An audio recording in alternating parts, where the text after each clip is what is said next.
I don't think it's necessarily important, but the reason we have them do this is to focus on their upper body mechanics. Okay? So some of those coaching points are, number one, we want them to grip the ball at the back of the ball. They should have at least one finger on the laces, and there should be a space between their hand and the ball.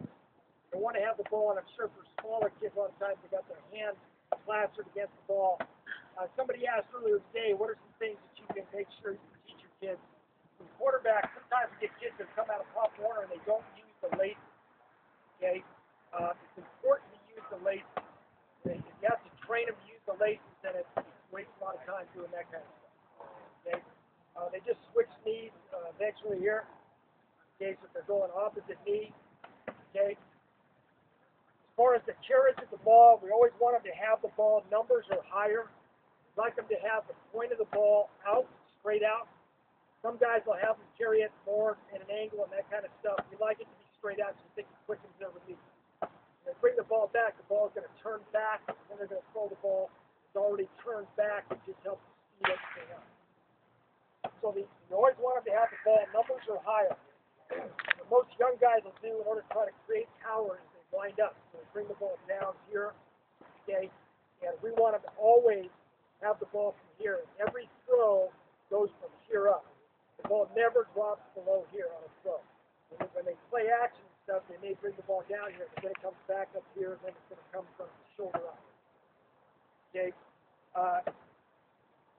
We want them to have as short a J motion as possible, which means that the motion from here to when the ball is thrown wants to be short. So they don't want to take, like I said, drop the ball back and bring the ball way back. Okay? They want to try to keep the ball in this area, and we overemphasize releasing the ball high. Okay, because a lot of guys will release the ball down here. So another coaching point is that we always want them to have their shoulder above their elbow when they release the ball. So that as they're warming up here, we want them to have their shoulder above their elbow, okay, down, and we should be following through at all times. Ryan's doing a good job of it here. With their off arm, as they throw the ball, what we'd like them to do, is their front elbow should be the same leverage as their back arm. Okay? A lot of kids will throw with their arm down like this. Okay? What that does is it brings their back arm down. If its front arm is down, they tend to throw the ball down here. So we want them to overemphasize getting both forearms up. Okay? And as they bring the ball through their left elbow, you want to imagine they're punching a wall behind them. Okay? So you're doing this. So his elbow, his arm is involved in the follow. Okay? But, see a lot of guys do when they throw like this, and this arm sits in here like this. Okay? So they don't want them to have that arm stand there. You want it to snap down. Okay? Just like stand up and get that concept. Okay? Next we'll have them go throwing hands. Okay? Want that hand to come follow through, the thumb to snap down. It should end up at about, we want to overemphasize coming straight down, so we ask them to put it on the inside of their off thigh. It doesn't normally always end up there. You see guys do all the time, especially guys that are pitchers. They go like this, pull their arm across the hand, and then go over here. We want to, in order to be accurate, we want everything in a line. We want their shoulders, arms in a line to throw the ball straight.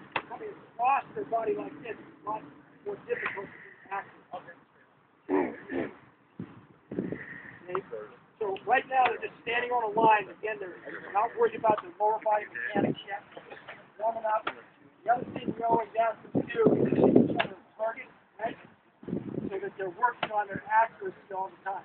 So they're warming up. They're not just warming their arm up. They're working on their mechanics. Working on their accuracy. Next we'll have them turn in the opposite direction. We're working on their hip flexibility.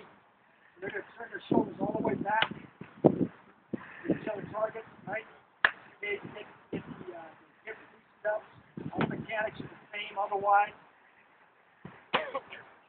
Okay. So now the next thing we'll do, okay, is start to work a little bit on the lower body mechanics.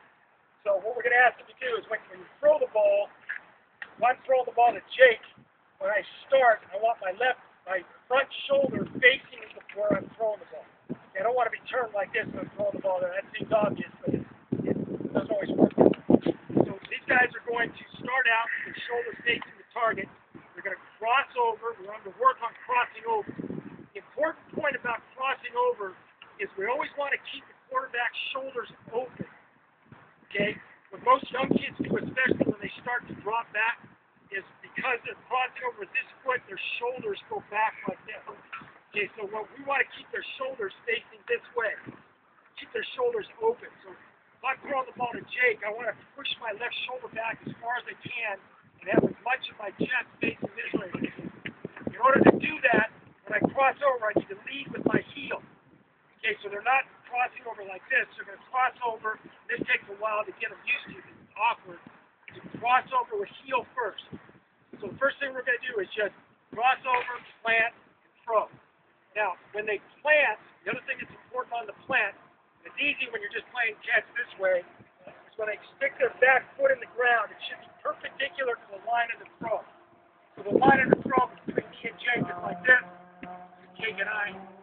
So this foot should be like this. If I was over here throwing to Jake, okay, when I put my back foot in the ground, it should be perpendicular to the line of the throw. So my foot should be turned at an angle like this. Now we're throwing the ball to you guys over here. Okay, I cross over and plant my foot at this angle so that when I do that, it gives me a chance to get my hips open on the throw and follow through.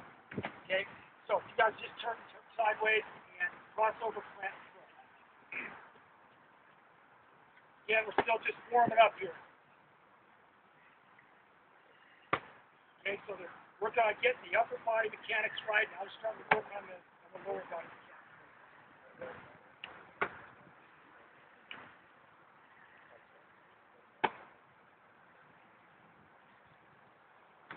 Okay, now you'll notice these guys do a good job of when they put their back foot in the ground and when they step to throw.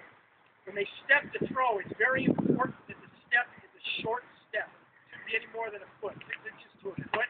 A lot of guys will get out like this and call it overstriding. When they overstride, they can't get their body into the throw and the ball tends to sail on them. So we want them to have their body weight over their feet.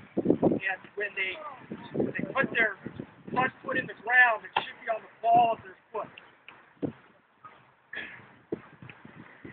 Okay? So that they want to feel like their weight is going forward. And I'm sure you guys have seen the guys that throw like this. They're falling away from the throw.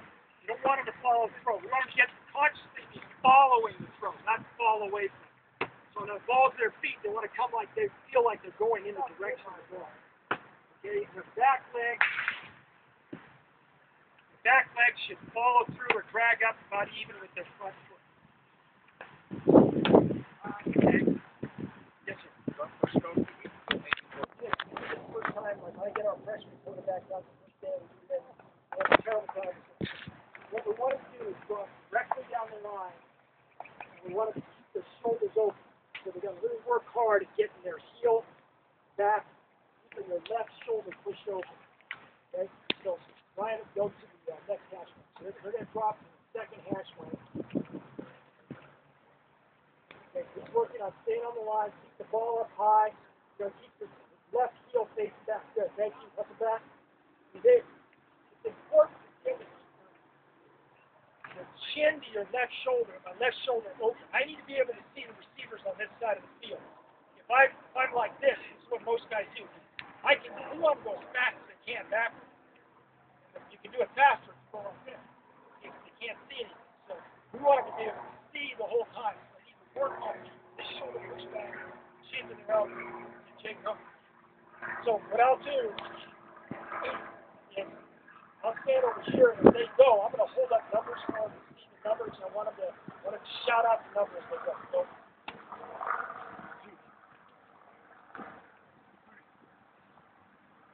the idea is we got to keep their shoulder pushed open.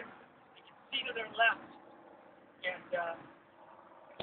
work on all the fundamentals involved in the problem. Okay. All right, let's go. Anything we'll do is